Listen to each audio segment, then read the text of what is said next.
I want to give you an idea where this country's headed. Listen to these headlines. Obama asked Congress for $1.2 trillion increase. He wants another $1.2 trillion. I wonder what Boehner's going to do. Boehner will say, in what denominations? Here's this one. Homeland Security watches Twitter, social media, and that includes the Drudge Report and Facebook. What's that all about? But, of course, they can't cut anything in government. But why are they monitoring these sites? Here's another headline. Obama eyeing Internet ID for Americans.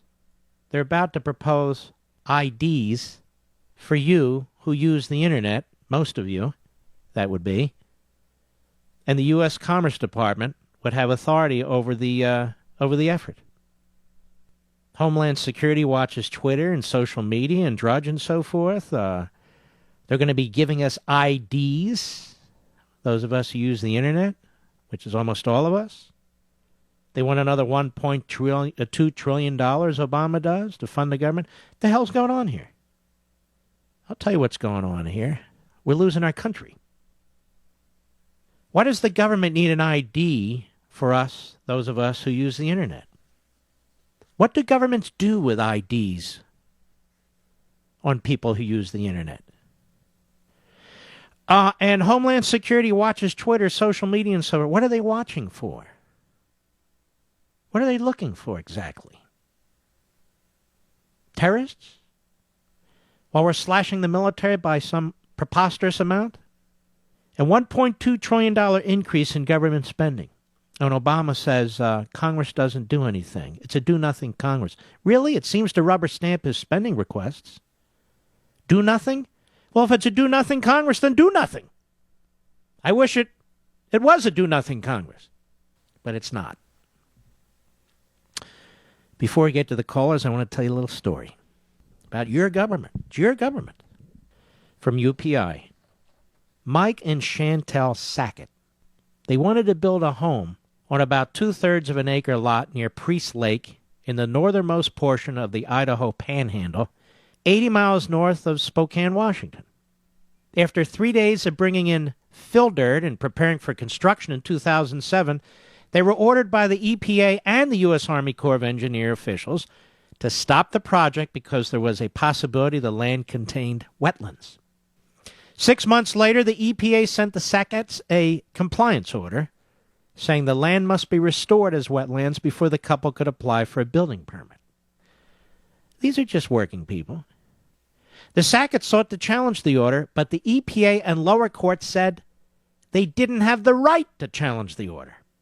What a star chamber process. The EPA issues nearly 3,000 of these compliance orders every year.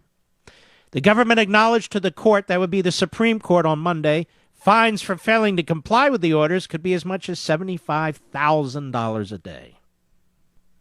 If you related the facts of this case to an ordinary homeowner, don't you think most ordinary homeowners would say this kind of thing can't happen in the United States? Associate Justice Samuel Alito said to Deputy Solicitor General Malcolm Stewart, who represents the EPA. You buy property to build a house, Alito said. You think maybe there's a little drainage problem in part of your lot. So you start to build the house, and then you get an order from the EPA which says you have filled in wetlands, so you can't build your house. Remove the fill, put in all kinds of plants, and for every day that you don't do all of this, you are accumulating a potential fine of $75,000. Oh, and you can't appeal the order. Chief Justice Roberts said, what would you do in this situation, Mr. Stewart, if you received this compliance order? You don't think your property has wetlands on it, and you get this compliance order from the EPA. What would you do? Stewart, the government lawyer, said, I think at that stage your options would be limited. You could apply for an after-the-fact permit.